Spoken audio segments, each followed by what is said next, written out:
Bonjour et bienvenue dans le podcast Parole d'Histoire, une émission consacrée à l'actualité des livres, des débats et de la recherche en histoire. André Loez au micro, je suis heureux de vous retrouver en cette fin du mois de janvier 2024, après une interruption presque un mois du podcast pour diverses raisons, dont la surcharge de copies et une grippe un peu tenace. Désolé de cette pause, mais on va reprendre avec beaucoup de plaisir, avec plusieurs livres dont on parlera dans les prochaines semaines.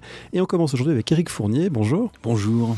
Alors, on vous a déjà reçu à ce micro pour parler notamment de la mémoire de la commune, et vous venez de publier aux éditions Champvallon, Nous reviendrons, une histoire des spectres révolutionnaires, France 19e siècle. Alors un livre extrêmement intéressant qui fait relire d'une façon différente, une histoire qui est pourtant déjà évidemment très, très familière, celle des révolutionnaires dans la France politiquement agitée du 19e siècle, mais au prisme des spectres et des zombies. Alors vous le dites à un endroit dans votre livre, mais peut-être qu'on peut commencer par là. Est-ce que vous croyez aux fantômes ? Non, absolument pas. Je suis très rationnel, cartésien de ce point de vue. Je ne crois pas aux fantômes. Et je n'en ai pas peur non plus. Et du coup, est-ce que vous avez malgré tout un imaginaire nourri par les fantômes, les zombies ? C'est quelque chose qui est très présent dans la culture contemporaine. On pense notamment à l'une des séries qui a eu le plus grand succès aux États-Unis les dernières années de Walking Dead. Est-ce que c'est quelque chose qui vous a intéressé avant de les croiser sur vos terrains révolutionnaires ? Oui, en effet. Alors, j'y suis plus venu par le biais de la culture du jeu de rôle, que j'ai assidûment pratiqué et qui faisait la part belle à ces figures fantastiques diverses et variées. Et ensuite, j'ai regardé plusieurs films et séries avec des zombies, dont évidemment l'emblématique Walking Dead. Alors, ces films, ces séries, vous dites à un moment dans l'introduction que ce ne sont pas de pur divertissement, il y a aussi une charge politique. Le Revenant, c'est une figure politique également sur la scène contemporaine. On va évidemment le voir avec votre livre pour le 19e siècle, mais est-ce qu'on peut éclairer ça ? Parce que c'est peut-être pas évident pour les gens qui regardent aujourd'hui. Il y a eu The Last of Us récemment, il y a The Walking Dead, il y a évidemment le film de George Romero, etc. Qu'est-ce qu'il y a de politique dans Le Revenant ? Alors, au minimum, ça montre la fragilité des sociétés humaines dans lesquelles nous vivons, leur caractère artificiel, fragile. Et au fur et à mesure de ces histoires, on se rend compte que le principal danger pour les survivants sont d'autres survivants, finalement, plus que les zombies divers et variés. Cette charge politique est plus forte encore, vous l'avez cité, dans la série de films de George Romero, que l'on peut analyser lorsque l'on voit des hordes de zombies attaquant des survivants des classes moyennes retranchés dans des hauts lieux du capitalisme, centre commercial par exemple. On peut le voir comme une métaphore finalement d'un sous-prolétariat assiégeant une société capitaliste condamnée. Alors, ces spectres, leur versant révolutionnaire pour le 19e, je voulais vous demander comment vous les avez rencontrés. On songe évidemment, et vous le citez, à Marx et à Engels, à la première ligne du manifeste du Parti communiste, un spectre hante l'Europe. Ce spectre, c'est le spectre du communisme. Est-ce que c'est ce spectre-là que vous avez rencontré en premier, ou est-ce que c'est plutôt les fantômes errants entre les herbes et les pavés du Père-Lachaise qui vous ont les premiers aiguillés sur la piste de ces fantômes rouges ? Alors je suppose que j'avais lu Un spectre hante l'Europe avant de découvrir le Père-Lachaise, mais qu'à l'époque ça m'était un peu passé par-dessus la tête parce que en fait cette citation, on y reviendra peut-être, peut se révéler très complexe à analyser puisque Engels et Marx règlent leur compte avec une analyse hegelienne. Enfin c'est finalement assez complexe derrière la boutade, donc ça m'avait un peu laissé de marbre. Et en revanche, lorsque j'ai croisé les fantômes au mur des fédérés, j'ai vite été frappé par leur aspect gothique, grand guignolesque, on dirait aujourd'hui gore, et qui portait un message des plus sérieux, c'est-à-dire que justice soit rendue à nos morts et la lutte continue. Donc il y avait ce hiatus entre ces spectres grand public, particulièrement outranciers, et le message politique qu'ils portaient. Alors ces spectres, vous les avez rencontrés non pas physiquement, mais sur le papier, sous des formes figurées ou sous des formes écrites. Quelles sont les œuvres qui ont été les premières qui vous ont, encore une fois, mis sur cette piste, dans lesquelles on fait parler des fantômes ? Alors, en matière d'iconographie, il y a l'eau forte de Théophile Steinlein. Il faut des régiments pour regarder ces morts-là, où l'on voit des cadavres se ranimer, sortir du mur des fédérés, escalader l'enceinte du Père-Lachaise et continuer le combat dehors. Donc c'est, à mon sens, exemplaire de ces images grand guignolesques. Et ça, Steinlein, c'est fin 19e ? 1907, voire même un peu avant, mais début 20e, fin 19e. Et puis, avec Louise Michel aussi. Alors, tout le monde sait qu'elle est vêtue de noir, mais le noir est la couleur du deuil, pas nécessairement de la revenance. Or, elle ne cesse de se définir comme le spectre de mai. Et plus elle vieillit, et donc plus elle a d'audience politique aussi, plus elle rappelle que elle et d'autres survivants sont les spectres de mai qui feront revenir la commune. On pourrait presque penser d'ailleurs après un passage au purgatoire qui aurait été le Bagne et la Nouvelle-Calédonie. Oui, qu'une autre forme de spectralité, le Bagne, la Nouvelle-Calédonie, c'est la seule spectralité subie pour les révolutionnaires. C'est-à-dire, c'est la seule forme de spectre révolutionnaire où l'on invite le public à compatir à leurs conditions pour évidemment hâter leur libération. Et Louise Michel, dès les prisons de Versailles, 1871, écrit peut-être l'un de ses poèmes les plus importants qu'elle reprend régulièrement, qui s'intitule « À mes frères » et qui a donné le titre du livre « Nous reviendrons, spectres vengeurs ». Sous-entendu, nous reviendrons, morts et vivants mêlés, pour faire advenir une nouvelle commune. Alors c'est peut-être l'occasion, par parenthèse, de dire que ce spectre de mai, c'est une appellation beaucoup plus exacte, beaucoup plus fidèle à la figure de Louise Michel, que ce qu'on lit parfois la Vierge Rouge, qui est quelque chose de pacotille. Oui, aucun de ses camarades ne l'appelle la Vierge Rouge de son vivant. Si on s'arrête un instant sur cette expression, c'est d'une violence genrée absolue. Ça réduit son engagement politique à une frustration sexuelle. Enfin, c'est aberrant. Non, elle s'intitule Le spectre de mai. Ses camarades l'appellent parfois notre Jeanne d'Arc à nous. On aime ou on n'aime pas, mais surtout la grande citoyenne. Alors, citoyenne, c'est vraiment le plus fort appellatif politique chez les révolutionnaires avant l'apparition du mot camarade. Alors, il y a un paradoxe qui parcourt tout votre livre, qui est que, vous l'avez dit, il y a ces œuvres marquantes, Steinlen, Louise Michel, qui sont fin 19e, début 20e. Le paradoxe, c'est que, d'une certaine manière, la vogue du gothique, c'est plutôt le romantisme, la première moitié du 19e siècle. Bon, il y a plein d'œuvres qu'on pourrait citer. Il y a Frankenstein dans les années 1810-1820. Il y a plein de déclinaisons dans des œuvres françaises, allemandes, etc., de revenants, de fantômes, d'un imaginaire gothique. Alors, comment on explique que, finalement, on est un peu à contre-temps dans ces figures spectrales par rapport aux grands courants culturels ? Alors, un contre-temps qui signale aussi la présence du romantisme plus tard que ce que l'on pourrait penser. C'est-à-dire, Louise Michel, stylistiquement, est très anachronique, mais très influente. Même Hugo, son romantisme, sous le Second Empire, n'est plus à l'avant-garde esthétique. Mais le décalage peut s'expliquer par le fait que la vogue du roman gothique apparaît au moment où, politiquement, ce qui triomphe, c'est quand même l'idéal révolutionnaire, c'est-à-dire l'idéal des Lumières, de la raison, où il faut dissiper les ténèbres de l'obscurantisme, spectres et autres revenants inclus.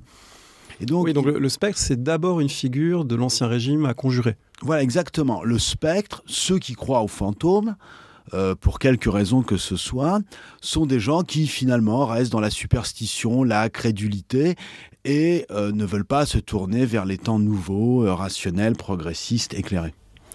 Alors, ces figures spectrales du côté révolutionnaire, on commence à en voir quelques signes, quelques prémices sous la monarchie de Juillet.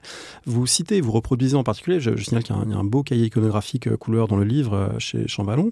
Vous citez notamment une lithographie de Daumier qui montre des morts de juillet 1830 sortant de la tombe et 10 ans très désabusés face au régime Louis-Philippard, devenu conservateur et bourgeois, plus encore qu'on l'aurait imaginé en juillet 1830, c'était bien la peine de se faire tuer pour ça. Est-ce que cette image marque signale un début de changement des sensibilités ? Oui, c'est l'une des premières images qui figurent explicitement des spectres révolutionnaires.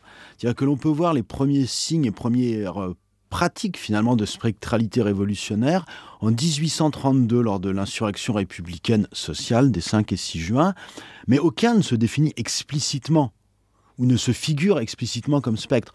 On a un individu Perron de Courbevoie qui porte un drapeau rouge et comme il a le teint maladif parce que le pauvre il n'est pas en bonne santé, les témoins comme Henri Heine voient un spectre, mais lui ne se définit pas. C'est ce cavalier très, très mince, très pâle, que tous les témoins ont noté, qui, près du pont d'Austerlitz, aurait été l'un des initiateurs finalement de l'insurrection. Voilà, c'est ça, parce qu'il est très grand, très pâle, vêtu de noir, porte un drapeau rouge, ce qui à l'époque est totalement inattendu, et il rentre dans les mémoires par son aspect spectral.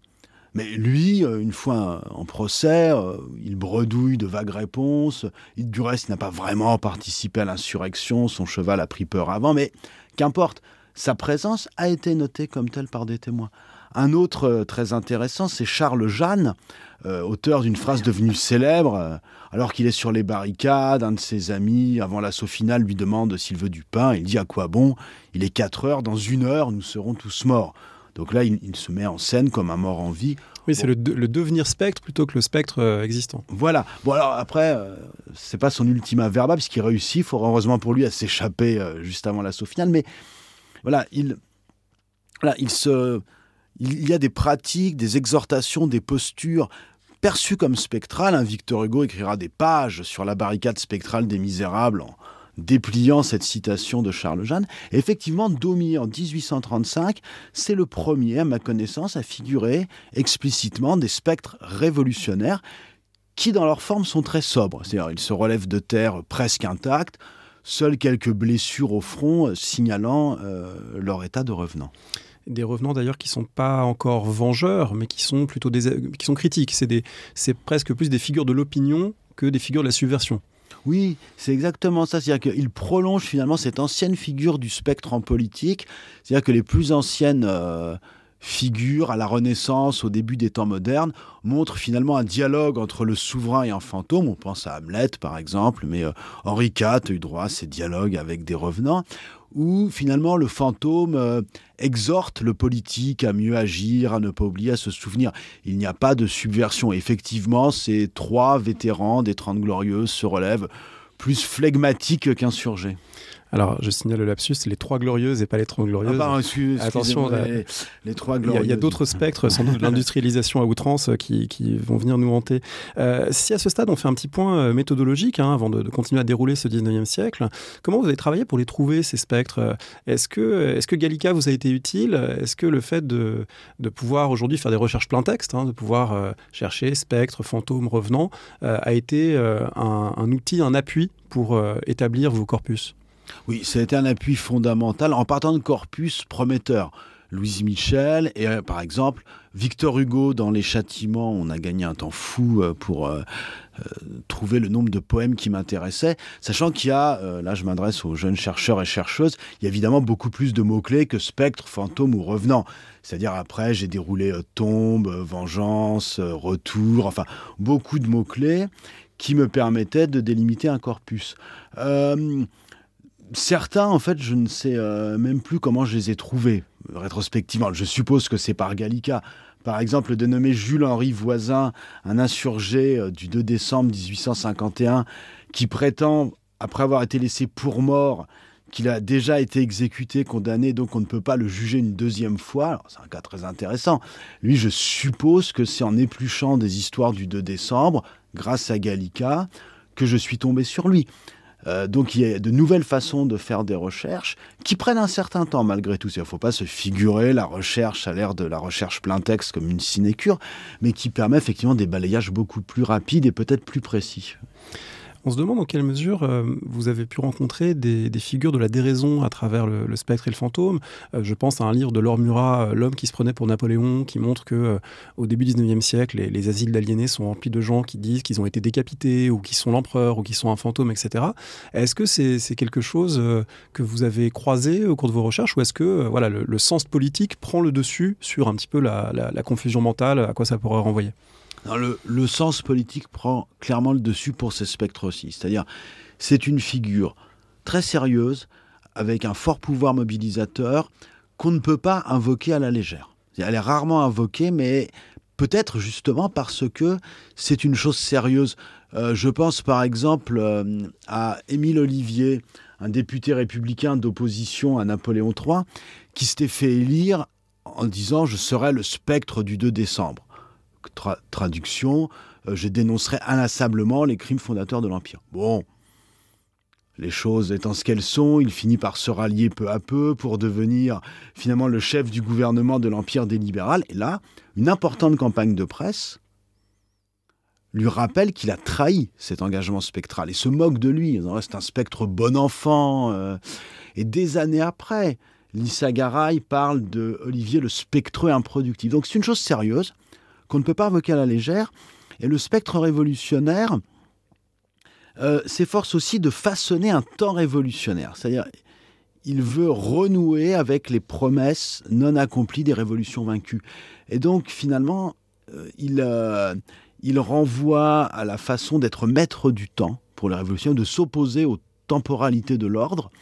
Et donc, on ne trouve pas vraiment de figure de la déraison. Certains perdent la raison, mais après s'être présentés comme des spectres, je pense à Girier-Lorion, un condamné à mort au bagne à Cayenne sous la Troisième République, qui, dans l'attente de son exécution, envoyait des lettres fiévreuses.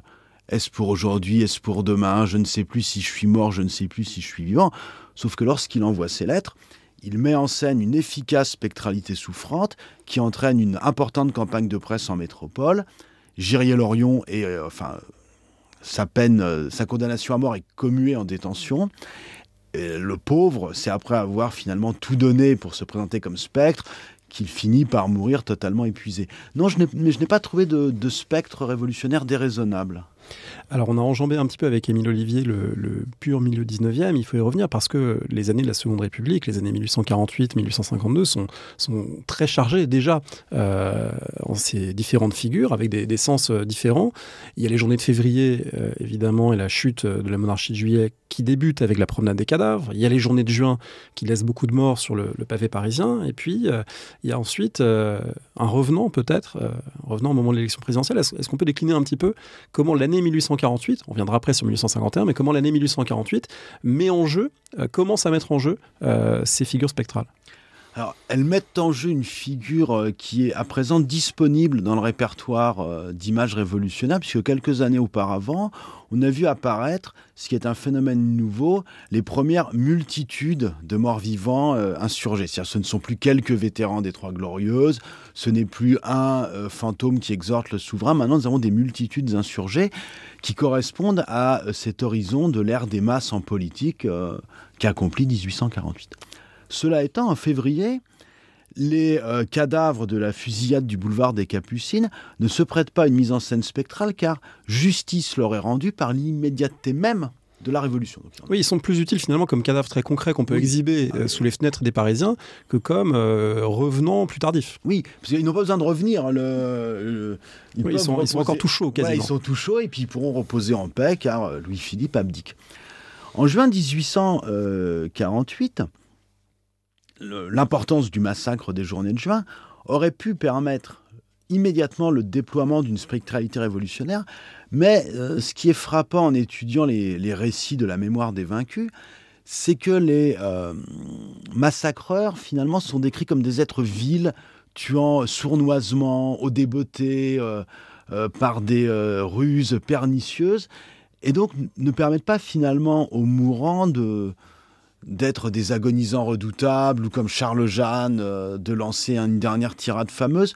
Donc la médiocrité du massacre, l'infamie finalement de ces massacreurs laisse peu de place pour la hantise. Et c'est après que ça se joue, c'est-à-dire que les spectres arrivent un peu après, et sans doute parce que les démocrates socialistes, qui pour certains, c'est-à-dire la gauche de la gauche, qui pour certains sont encore réticents face aux spectralités, se rendent compte que les campagnes votent, fait nouveau, et votent plutôt pour des notables.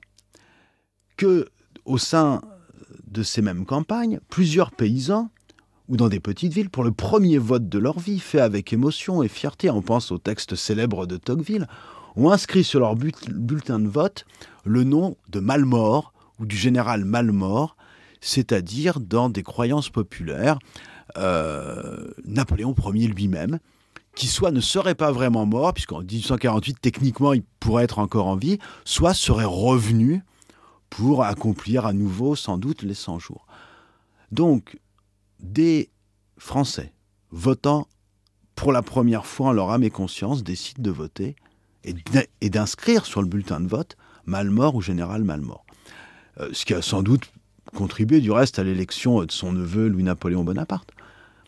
Et les démocrates socialistes comprennent alors, un, qu'on ne peut plus mépriser les campagnes qui votent, et deux, qu'il y a une culture magique dans ces campagnes, les superstitions, les sorcières, etc., qui doivent être prises au sérieux.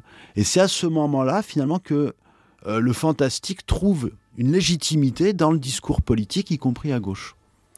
Une légitimité qui va être déployée ensuite en exil. Mais avant de parler de l'exil, il y a ce moment majeur de mobilisation du spectre, mais c'est le spectre rouge de 1851, c'est la résistance au coup d'État, et c'est finalement le spectre retourné contre les révolutionnaires par le discours de l'ordre qui dit s'il a fallu un coup d'État, c'est bien parce que on risquait d'être menacé par le fantôme sanglant des révolutionnaires qui allait mettre le pays à feu et à sang. Oui, alors c'est intéressant parce qu'effectivement, le premier spectre de l'imaginaire révolutionnaire est sans doute le spectre rouge, c'est-à-dire une brochure écrite par Romieux, un individu peu recommandable, grenouillant dans les services publics, mais que personne n'apprécie vraiment, mais qui a un fort pouvoir pamphlétaire. Et ce spectre rouge, effectivement, prophétise, bien improbablement, du reste, une victoire des Rouges aux élections générales de 1852. Hautement improbable, mais ça suffit à faire peur. Et de spectre dans cette brochure, il n'y en a que dans le titre. C'est-à-dire que le reste de la brochure décrit juste une espèce d'immense jacquerie rouge après les élections de 1852, mais sans recours au fantastique. Sauf qu'effectivement, ce spectre rouge est l'un des arguments pour légitimer, faire accepter le coup d'État de Louis-Napoléon Bonaparte. Ce qui signifie que les révolutionnaires ne peuvent que constater l'efficacité politique des images fantastiques. Ces images fantastiques, elles sont remobilisées contre l'Empire, contre Napoléon III, en particulier par Victor Hugo. Il tient une place importante dans l'argumentaire, parce qu'évidemment, c'est l'homme océan au verbe prolifique, et du coup, beaucoup de figures montent sous sa plume, donc le fantôme n'en est qu'une parmi des dizaines d'autres, mais il y a quand même aussi bien dans Les Misérables que dans Les Châtiments, ces figures qui affleurent. Oui, les châtiments sont irrigués par une spectralité plus ou moins discrète. Certains poèmes célèbres, un cave de Lille, on meurt sous vos plafonds de pierre. On a un prolétariat décharné, littéralement mourant de faim, qui interpelle l'empereur. La dernière phrase du dernier poème des Châtiments, « S'il n'en reste qu'un, je serai celui-là », peut être relue à l'aune de la spectralité. C'est-à-dire, il promet de hanter Napoléon III jusqu'à sa chute. Ce qui n'échappe pas d'ailleurs aux contemporains qui associent notamment dans de l'iconographie les châtiments à des spectres vengeurs. C'est le moment aussi où Hugo fait tourner les tables, se livre à des expériences spirites presque une fois par jour au moment où il rédige ses poèmes. Cette figure de Hugo est très intéressante parce qu'effectivement, comme beaucoup de ses contemporains, dans les années 1853-1854, c'est la grande vogue spirit qui a été très bien décrite, notamment par un livre de Guillaume Cuchet. On mettra les références sur le site Parole d'Histoire. Ça montre aussi que si cette figure de fantôme et de revenant peut se politiser, c'est peut-être aussi d'une certaine manière parce qu'elle est en train de se déchristianiser, ou en tout cas se joue quelque chose dans ce milieu du 19e siècle, qui est de l'ordre de la mutation des imaginaires de l'au-delà. Et du coup, le fantôme révolutionnaire peut prendre place à mesure que l'évidence de la sépulture chrétienne et d'un au-delà ordonné par enfer, purgatoire, paradis est un petit peu en train de se défaire, pour une partie en tout cas des populations. Oui, et du reste, le terme au-delà que vous venez de citer est tenu en horreur par le clergé qui voit une laïcisation du vocabulaire relatif à la mort. Il y a effectivement le paradis, le purgatoire, l'enfer, mais l'au-delà, c'est une espèce d'autres façons de percevoir la mort qui inquiète vivement le clergé.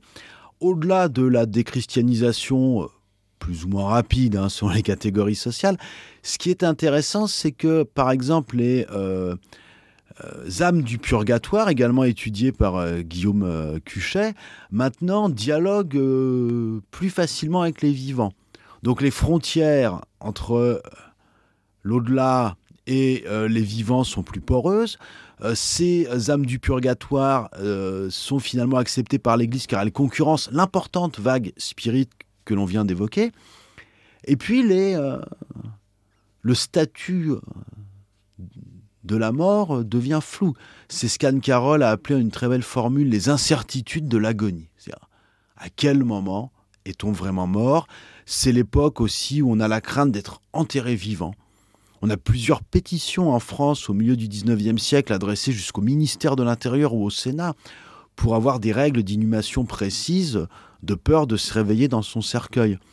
C'est enfin l'époque où on évoquait Frankenstein de Mary Shelley au début de cet entretien. C'est l'époque où l'on mène des expériences électriques sur des têtes de condamnés. Alors, Évidemment, la tête réagit aux impulsions électriques et cela entraîne des interrogations sur la survie de l'âme dans le corps. Oui, il y a tout un monde de l'invisible finalement qu'on découvre à travers l'électricité où se mêlent les croyances au magnétisme, au spiritisme, au fluide électrique et qui fait que la coupure du vivant et du mort est un petit peu mise en question. Oui, elle est totalement interrogée, c'est beaucoup moins clair qu'avant, en gros avant la Révolution, et ça autorise finalement une présence des morts, et cette concurrence des revenants, bien mise en évidence par Guillaume Cuchet, finalement à partir du moment où l'Église rentre dans le jeu de cette concurrence des revenants en promouvant plutôt les âmes du purgatoire, revient aussi à légitimer les formes de présence des morts contre lesquelles elle lutte.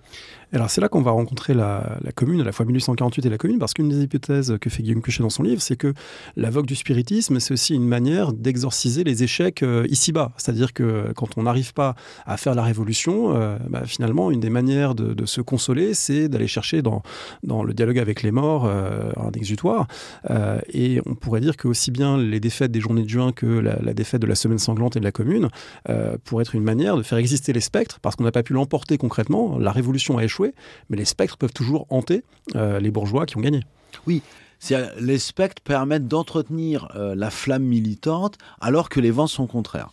Le spiritisme, au sens strict, est effectivement très présent après 1848. Donc Victor Hugo, on l'a cité. Des fourriéristes également, dépités, se tournent vers le spiritisme. Le jeune Eugène Pottier, futur parolier de l'Internationale, mais déjà chansonnier républicain social. On rappelle les damnés de la Terre dans l'Internationale. Les damnés, voilà. Debout les damnés de la Terre, enfin, ça me semble particulièrement transparent, cette discrète spectralité présente dans l'Internationale. Donc Eugène Pottier s'y intéresse beaucoup. Et alors, le spiritisme diminue un peu à la fin du 19e siècle, à mon sens que la mode est passée, mais son héritage reste présent, c'est-à-dire, faute de pouvoir continuer le combat ou l'insurrection, on mobilise des spectres qui maintiennent la flamme vivante du combat. Alors la Commune a un moment important, et même presque avant son déclenchement, puisque vous citez une cérémonie parisienne le 28 février 1871 qui déjà en quelque sorte met en œuvre une grammaire spectrale avant même que la Commune n'ait échoué dans le sang et du coup donne naissance encore plus évidemment de figures de ce type. Oui, c'est au moment finalement où les pourparlers de paix avec la Prusse se précisent, donc les Parisiens ressentent vivement la trahison du gouvernement tiers. Février 1871, c'est également la commémoration de février 1848. La Garde nationale, c'est-à-dire cette milice citoyenne en armes, évoquant elle-même des révolutions, se réunit, envoie des délégués et décide de ne se reconnaître comme chef que ceux qu'elle a élus. Donc là, pour le coup, on prend vraiment le chemin de l'insurrection, on coupe les liens avec l'armée régulière, et elle décide de manifester séance tenante, non pas place de la Concorde, ce qui aurait signifié une protestation exclusivement patriotique, mais place de la Bastille, sur le lieu donc de la colonne de Juillet, qui est, avant le Père-Lachaise, le haut lieu de la spectralité révolutionnaire depuis Daumier. Et on rappelle que c'est un tombeau, la colonne de Juillet. Voilà, il y a des morts qui sont enterrés sous la colonne, les morts de juillet 1830. Voilà, et donc la Garde nationale s'y rend nuitamment avec des torches, donc on voit déjà l'effet assez efficace. Tous et toutes, il y a pas mal de femmes. Victorine Brochet, dans ses Souvenirs d'une morte vivante, est présente. Louise Michel, évidemment, est présente. Tous arborent à la boutonnière une immortelle rouge, une fleur qui, depuis l'insurrection de 1832, signale la fidélité aux espérances révolutionnaires, mais qui, comme son nom l'indique, l'immortelle, renvoie à la discrète spectralité de ce qui ne peut pas mourir et ce qui reste présent. Donc tous portent cette fleur spectrale à la boutonnière et arrivent, place de la Bastille, face à la colonne de Juillet qui est recouverte d'immortels, tandis que des crêpes noires mettent en deuil le drapeau tricolore et qu'un individu hisse un drapeau rouge au sommet de la colonne sous les acclamations de la foule dans une atmosphère décrite comme gothique et où Lissa Garay dit que l'espoir, le deuil de l'avenir, le deuil du passé évidemment et l'espoir de l'avenir rentrent en résonance. Un autre, Vallès de mémoire, dit il y en a 100 000 ici présents, ça veut dire qu'il y en a encore 100 000 à tuer. La République, elle n'est pas morte. Donc on voit que le premier spectre honoré ici, c'est celui de la République sociale, dont ils attendent le retour.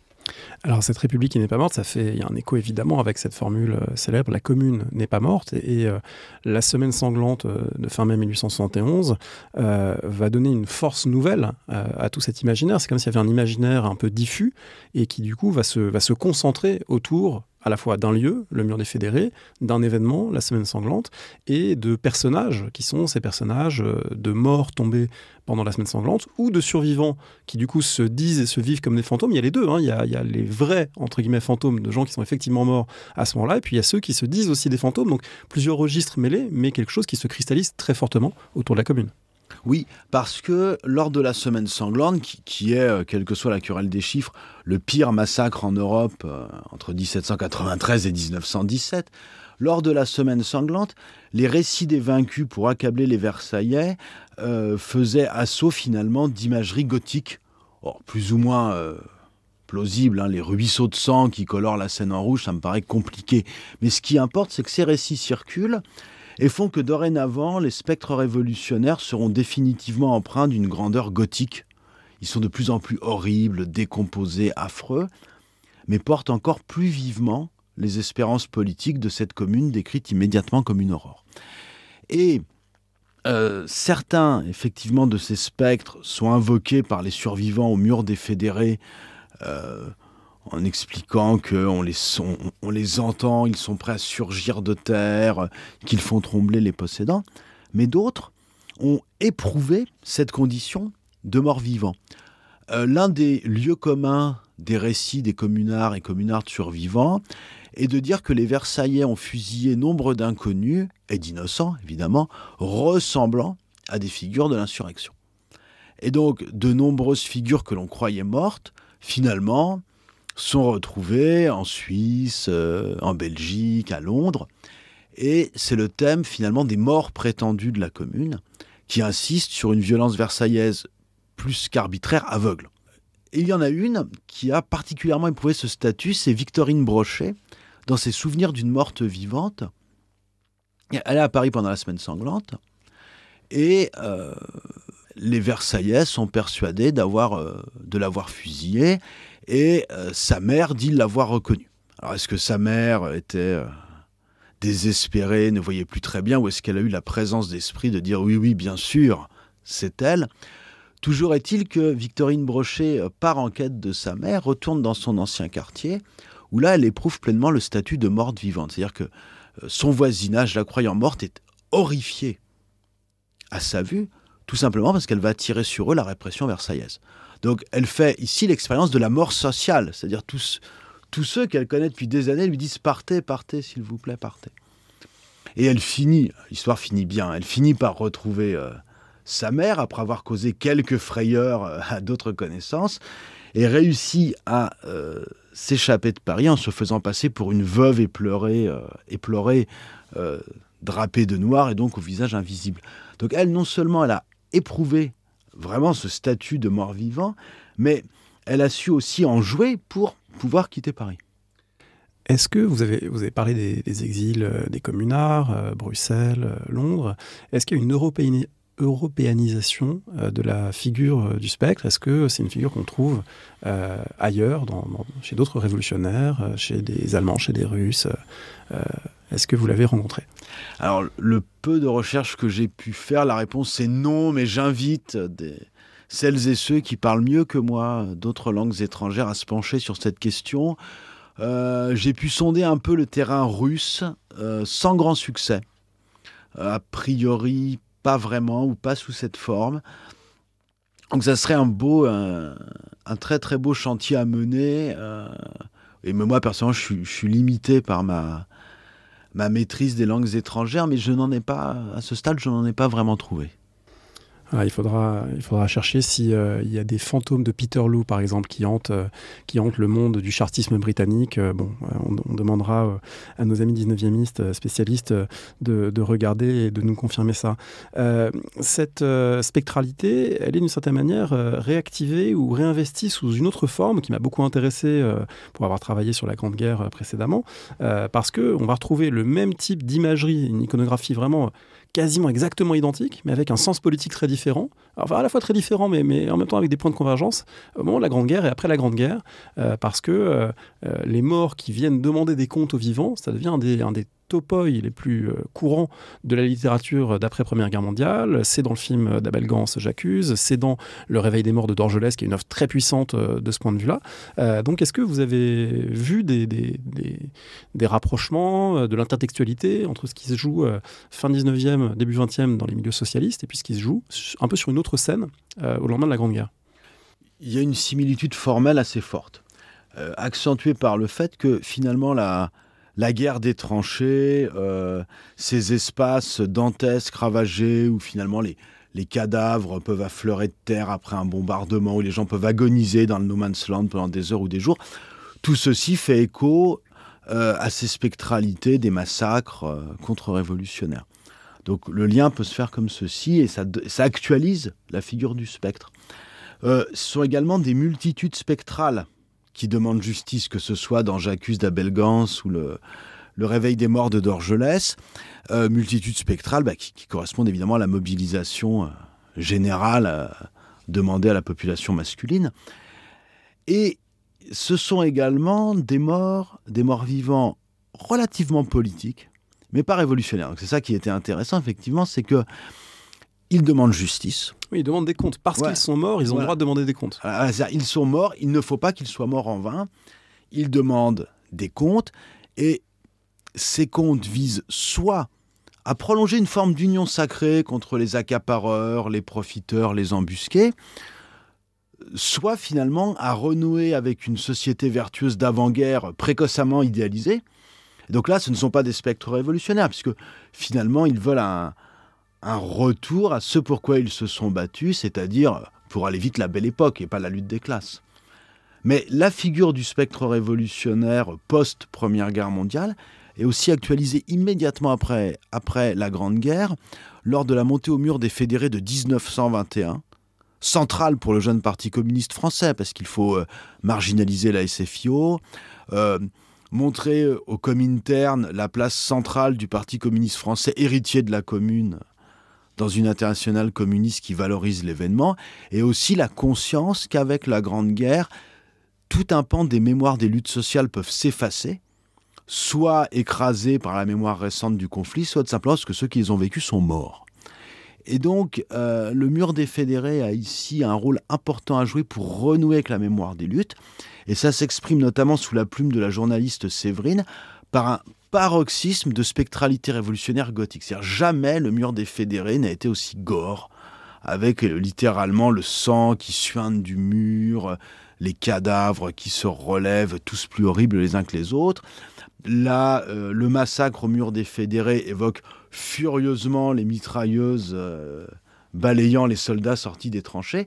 Donc cette actualisation peut aussi, peu de temps après la guerre, servir les spectres révolutionnaires.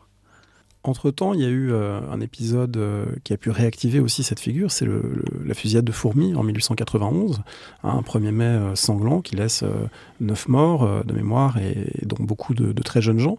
Est-ce que c'est quelque chose qui donne prise au même type de discours ?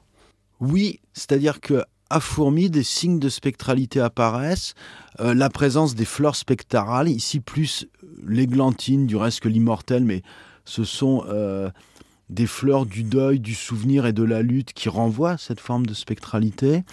On a également une chanson militante, la Marseillaise fourmisienne, qui dit aux fantômes de fourmis qu'ils seront vengés. Donc les principaux événements sociaux et meurtriers de la Troisième République peuvent donner prise à une interprétation spectrale. Je me demandais dans quelle mesure ça pouvait être matérialisé sur le plan même des sépultures.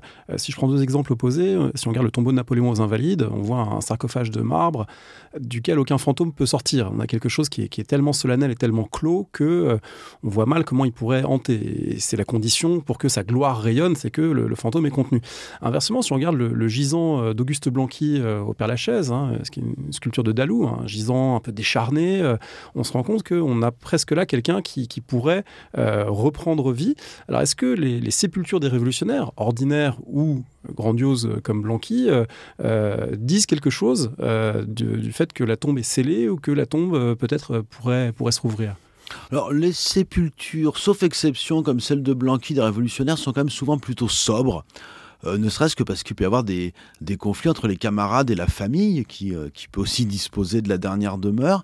Mais si les sépultures peuvent être sobres, les usages autour des tombeaux, eux, peuvent porter des spectralités révolutionnaires. C'est-à-dire déposer des couronnes avec des messages explicites, des couronnes de tel type de fleurs, en gros coquelicot, églantine, immortelle rouge. Ces usages-là, eux peuvent renvoyer à la spectralité. Mais n'oublions jamais que lorsque les gens sont morts, ils sont rendus à leur famille et que dans certaines familles, l'engagement révolutionnaire du mort n'est pas forcément partagé. Est-ce que c'est la même chose d'être un spectre ou une revenante? Vous avez cité Louise Michel, Victorine Brochet. Est-ce que les fonctions sont rigoureusement identiques dans la rhétorique révolutionnaire qui accompagne ces fantômes? Globalement, oui, sachant que c'est assez genré. C'est-à-dire, les femmes sont les premières à investir les pratiques spectrales. Pourquoi ? Parce que concernant le deuil ordinaire, c'est aux femmes qu'il incombe de porter ce deuil. Donc on peut voir ici un glissement vers le politique. Parce qu'il y a aussi la figure assez forte de l'âme errante, qui peut, dans la culture traditionnelle des campagnes, désigner soit un banal fantôme qui demande justice, soit une personne, généralement une femme, qui ne vit qu'hanter du souvenir de l'être aimé, c'est-à-dire qui porte éternellement le deuil. Et cette figure, alors vous évoquiez tout à l'heure la déraison du fantôme, là avec l'âme errante non politique des campagnes, on est dans une forme de déraison, c'est-à-dire que cette personne ne vit qu'halluciner du souvenir de l'être aimé. C'est beau et triste à la fois. On a par exemple la fiancée d'un des 4 sergents de La Rochelle qui, à sa mort, donne lieu à des notices pathétiques et émues dans la presse révolutionnaire où on comprend qu'elle ne vivait plus qu'en souvenir de Bory. Mais d'autres investissent cette figure de l'âme errante de façon beaucoup plus révolutionnaire, comme Louise Michel, qui est une âme errante civique pensant à tous les camarades tombés. Et chez les hommes, la figure du spectre révolutionnaire est un peu moins forte, elle est plus souvent pathétique, comme Girier-Lorion, condamné à l'agonie. Et une des explications aussi qui explique qu'elle soit assez féminine, c'est que l'un des premiers spectres révolutionnaires du 19e siècle, c'est la République sociale, dont on attend le retour. Elle n'est pas morte, puis la Commune, et ceci contribue à féminiser finalement cette spectralité. La République sociale n'est pas morte. En 2024, on verra ce qu'il en est, mais en tout cas, historiquement, c'est bien attesté que cette figure revient. Merci beaucoup, Éric Fournier. Je rappelle le titre de votre livre, « Nous reviendrons, une histoire des spectres révolutionnaires France 19e siècle ». Est-ce que, pour terminer, vous avez un conseil de lecture que vous avez envie de partager? Alors, pas forcément uniquement sur ce thème. Ça peut être de l'histoire du 19e ou ça peut être tout autre chose. Alors là, j'ai lu 2 livres qui m'ont marqué. Alors un qui correspond à mes centres d'intérêt qui vient de sortir, Arnaud-Dominique Hout, Citoyen policier, une autre histoire de la sécurité publique en France. Et alors l'autre, rien à voir, il faut se détendre en lisant de l'histoire. Soisig Villerbu, son histoire de l'Ouest, je crois que c'est le titre exact. Oui, on l'a reçu à ce micro pour Le fil de l'épée. C'est un livre passionnant et qui décape tout ce qu'on pensait savoir de l'Ouest de l'Amérique du Nord. Ah oui, moi ça m'avait marqué, ce qu'il faut parfois changer les idées, et ça avait été une excellente expérience de lecture. Merci beaucoup. Merci.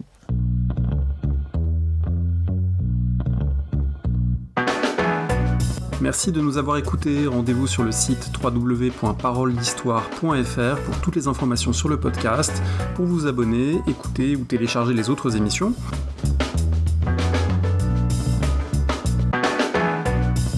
La discussion se poursuit aussi en ligne, notamment sur Twitter. Vous pouvez poser des questions @parolediste et à bientôt pour un prochain épisode.